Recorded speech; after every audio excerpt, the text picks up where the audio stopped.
आज मीटिंग थी, वॉलंटियर्स की थी, सारे विधायकगण आए थे यहाँ पे, पार्षद भी आए थे। चुनाव की तैयारियों के संबंध में ही था। और एक चीज़, जैसे केजरीवाल साहब को इन्होंने गिरफ्तार किया है, इनको ये लगा कि केजरीवाल जी को गिरफ्तार करके ये पार्टी को तोड़ देंगे।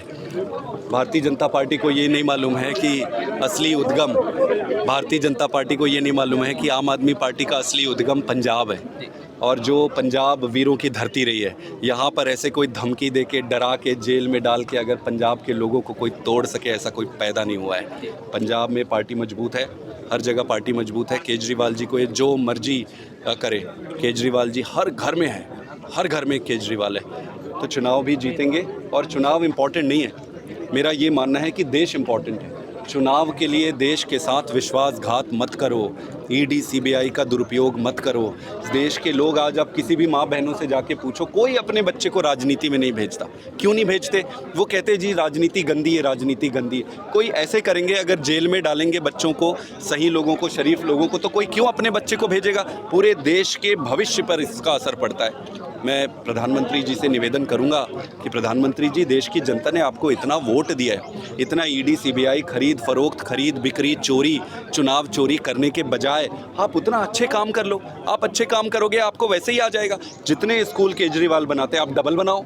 जितने अच्छे अस्पताल और स्कूल केजरीवाल बना रहे हैं, आप डबल करो। माँ बहनों के लिए सम्मान रखो, किसानों का सम्मान रखो, बेरोजगारों को रोजगार दो। आपको ये चोरी चकारी करने की ज़रूरत ही नहीं है। आपको जनता वैसे ही वोट देगी, प्यार देगी। तो हमें कोई किसी को दिक्कत नहीं है, यहाँ पे बढ़िया है, आगे जाएंगे। ऑपरेशन लोटस में लाके बड़ी चर्चा हो रही है, तो ऑर्डर किसी एमएलए दी हुई संपर्क? सारे एमएलएस का फ़ोन आया, सारे रिकॉर्डिंग भेजते हैं, कॉल आता है जी आप आम आदमी पार्टी छोड़ के भाजपा ज्वाइन करेंगे? बोले जी मैं तो नहीं जा रहा हूँ। सोच लो, बोले 25 करोड़ 30 करोड़। वो अगर फ़ोन काट देते हैं तो फिर कॉल आता है, बोलो जी अपने मुंह से बोलो जी क्या चाहिए। इसके लिए बीजेपी ने कल लीगल नोटिस निकाला है कि आप तो नाम नशर करो, नहीं हम आपके ऊपर मामला दर्ज करवाएंगे। अरे भाई, इसमें ये इनका यही काम है, इनका यही काम है। जग जाहिर है। आप देखो, अभी तक दो चीज़ें आप इनसे पूछो। पहला कि भाई अभी तक ईडी के रेड कितने लोगों पे पड़े, पहला प्रश्न। दूसरा प्रश्न, ईडी के रेड पड़ने के बाद उन लोगों ने, कितने लोगों ने भाजपा ज्वाइन करी, दूसरा प्रश्न। और तीसरा, भाजपा ज्वाइन करने के बाद उन केसेस का क्या हुआ जो ईडी ने उन पे डाला हुआ था। जितने लोग भाजपा ज्वाइन करते जा रहे हैं, उनके केस खारिज करते जा रहे हैं। इस पे और कुछ जांच करने की ज़रूरत ही नहीं है। इनको ठंडे दिमाग से सोचना चाहिए भाजपा को। एक ज़माना था जब अटल जी चलाते थे भारतीय जनता पार्टी। हमारे वैचारिक मतभेद हो सकते हैं, पर अटल जी सैद्धांतिक रूप से भाजपा चल। आज भाजपा के भी जो असली भाजपा वाले हैं, कोर जो सिद्धांतों से जुड़े हुए थे, वो सारे भी दुखी हैं। ये लोग जो ऊपर में आज भाजपा चला रहे हैं, उन्होंने असली भाजपा का मर्डर कर दिया है। सफोकेट हो रहे हैं लोग। ये सही तरीका नहीं है, ये देश के लिए नुकसान। सर, जिनके फोन आया, कुछ नाम लेना चाहूँगी आपके, इन पर्सन के हमें फोन आए हैं। सारे विधायक ने पीसी की थी, सारे विधायक से किन, अब ये क्या करा रहे हैं, रैंडम, कभी इधर से कभी उधर से, विदेशों से भी लोगों को, यहाँ से वहाँ से, चारों तरफ से फोन करा रहे हैं। ऑर्डिनरी लोगों से फोन करा रहे हैं। इनको ये लग रहा था कि अनजान लोगों से फोन कराएंगे, कोई एक दो फिसलेगा तो उसके बाद उनको बताया जाता है कि इन्होंने चंडीगढ़ में कुछ दिन पहले अपना खरीद फरोख्त का सेक्रेटरीट खोला था। वहाँ से आते हैं, गोवा से आते हैं, यहाँ से आते हैं, वहाँ से आते हैं, यहाँ से खरीद। पर ये जग जाहिर है, इसमें मेरे बताने की ज़रूरत नहीं है। प्रश्न आज बड़ा है, प्रश्न आज बड़ा है। प्रश्न एक छोटी पार्टी, बड़ी पार्टी का नहीं है।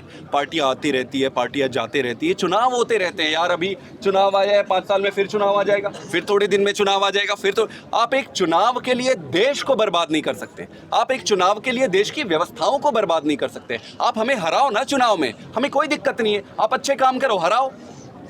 ਰਵਨੀਤ ਬਿੱਟੂ ਨੇ ਇਹ ਗੱਲ ਕਹੀ ਹੈ ਭਾਜਪਾ ਤੋਂ ਜਾਣ ਤੋਂ ਬਾਅਦ ਵੀ ਜਿਹੜਾ ਕਾਫਲਾ ਰੋਕਿਆ ਗਿਆ ਸੀ ਪ੍ਰਧਾਨ ਮੰਤਰੀ ਦਾ, ਉਹ ਚੰਨੀ ਦੀ ਸ਼ਰਾਰਤ ਸੀ। यार वो सब में नहीं पड़ते हैं, जो उनको करना है उनको करने दो। जनता देख रही है। देखो, जनता बहुत सयानी है। हमको ये लगता है कि जनता कुछ नहीं करती। जनता अपने काम पे लगी रहती है और चुपचाप देखते रहती है। जितना जुल्म इन्होंने किसानों पे किया है, जितना जुल्म इन्होंने सब पर किया है भारतीय जनता पार्टी ने, और किसान हर गांव में, हर जगह, हर घर में, पंजाब का आधार ही किसानी है। जितना जुल्म किया है, जुल्म का जवाब जनता वोट से देगी। केजरीवाल जी को जो जेल में इन्होंने डाला है, जेल का जवाब वोट से देगी जनता। जेल का जवाब वोट से, जुल्म का जवाब वोट से।